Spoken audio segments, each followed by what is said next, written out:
Bagaimana anime dan permainan video yang biasanya dikaitkan dengan hiburan dapat membentuk sebuah acara sukan besar seperti Olimpik. Di Olimpik Tokyo 2020, elemen-elemen ini bukan sahaja menambah daya tarikan tetapi juga memainkan peranan penting dalam mencipta pengalaman yang berbeza dan unik bagi penonton di seluruh dunia.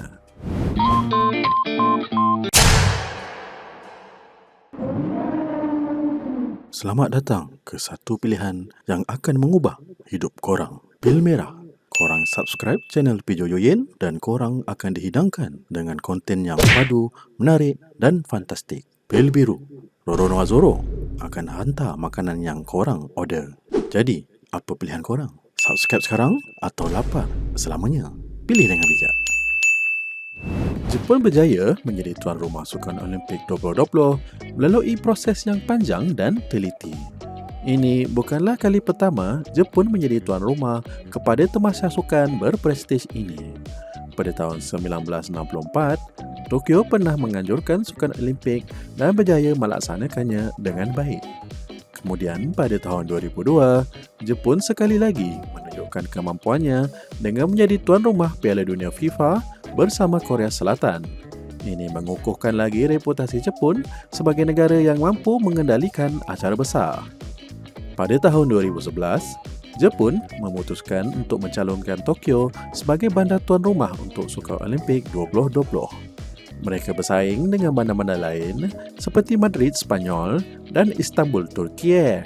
Pada tahun 2013, Jepun memenangi bidaan tersebut dalam undian oleh Jawatankuasa Olimpik Antarabangsa (IOC) di Buenos Aires, Argentina.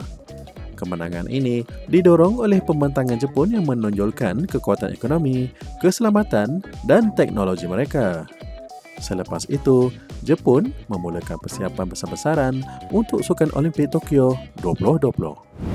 Pada 21 Ogos 2016, semasa upacara penutup Sukan Olimpik Rio di Brazil, Tokyo mempersembahkan trailer kreatif untuk Sukan Olimpik Tokyo 2020. Trailer ini menonjolkan bandar Tokyo dengan gabungan pemandangan ikonik seperti lintasan Shibuya dan Menara Tokyo bersama dengan elemen teknologi dan inovasi moden.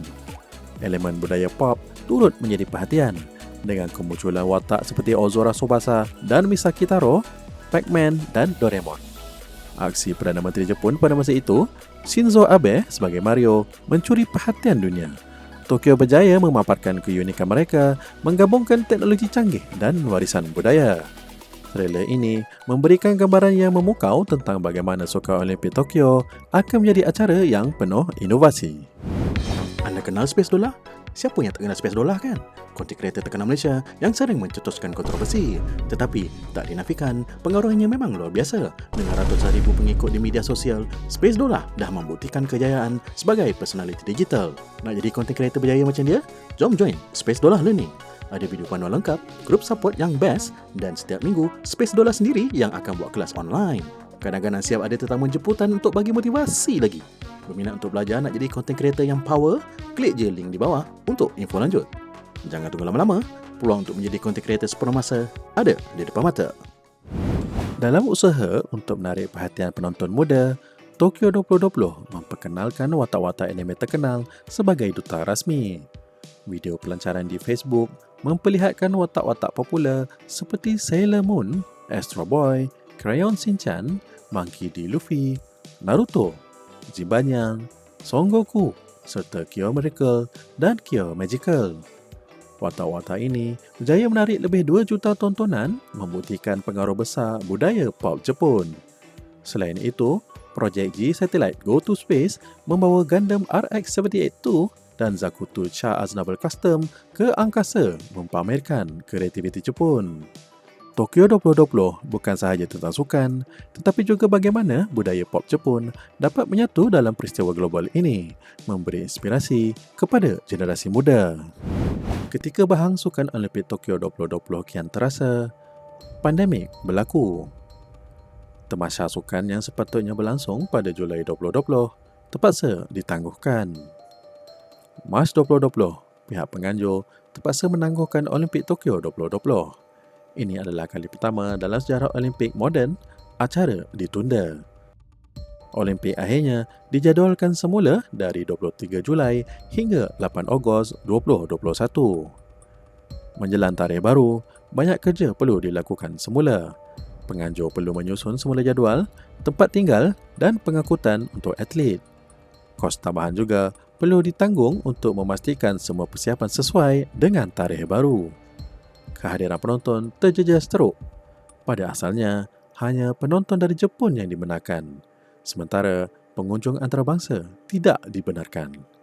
Selain itu, pelbagai langkah keselamatan diperkenalkan, seperti ujian kesihatan untuk semua yang terlibat dan peraturan penjarakan fizikal untuk mencegah penyebaran virus. Latihan atlet juga terjejas. Banyak kemudahan sukan ditutup, jadi atlet terpaksa berlatih dalam keadaan yang kurang ideal. Ini menambah tekanan kepada mereka kerana mereka perlu menyesuaikan diri dengan perubahan. Sukan Olimpik Tokyo 2020 yang sepatutnya menjadi puncak perayaan sukan global berdepan dengan pelbagai tantangan dari orang Jepun akibat pandemik. Pandemik ini menimbulkan kebimbangan yang mendalam di kalangan rakyat Jepun tentang keselamatan, kos dan manfaat acara tersebut. Salah satu kebimbangan utama adalah risiko penyebaran virus.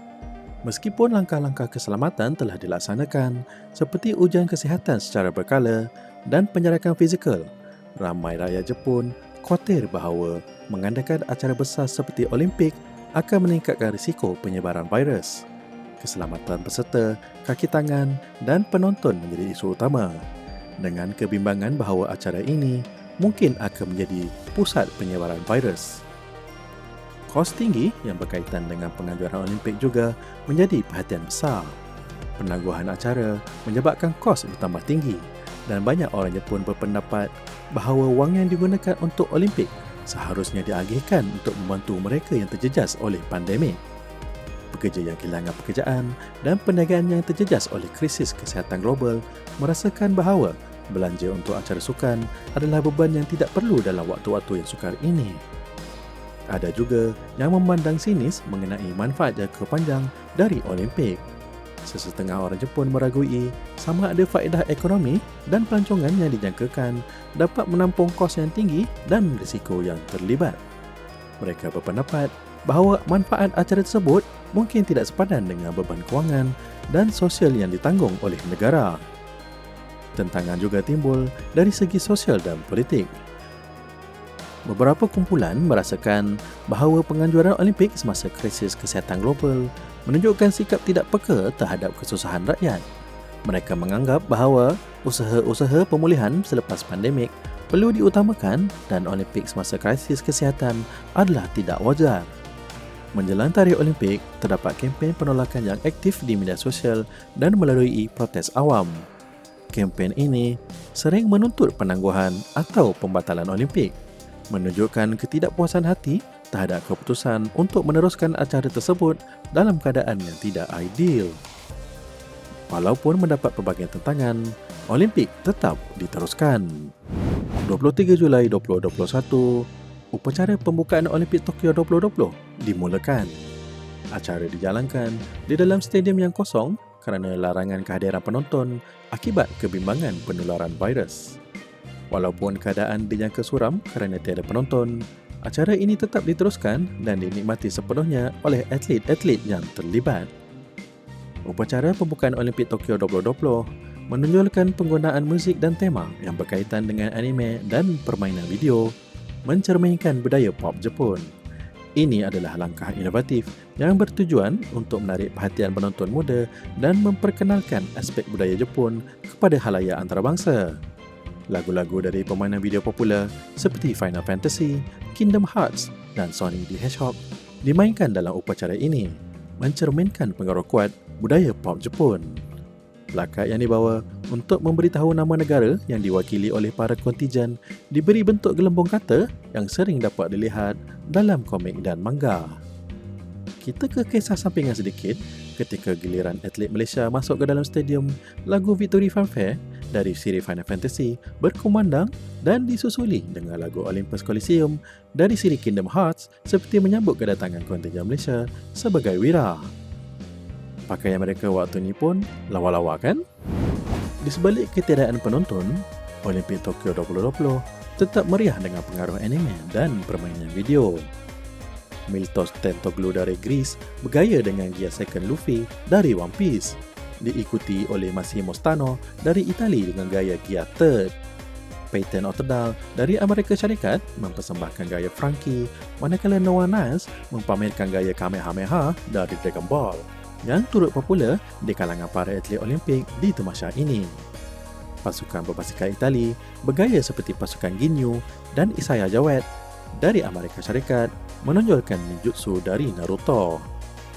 Klemen Kolesnikov dari Rusia mempamerkan minatnya terhadap Attack on Titan, dan pasukan bola tapak Jepun menggunakan lagu dari anime Haikyuu dalam perlawanan mereka menentang Venezuela.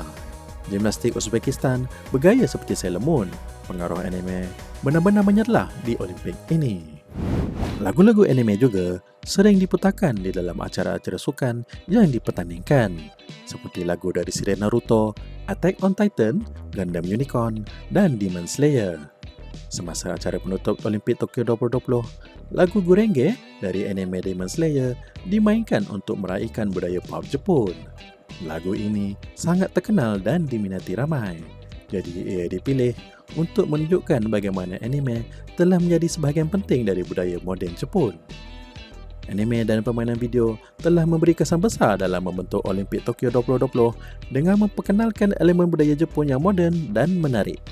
Melalui muzik dari anime popular dan tema permainan video, Olimpik Tokyo 2020 bukan sahaja menyambut atlet tetapi juga merayakan budaya pop Jepun dengan cara yang unik.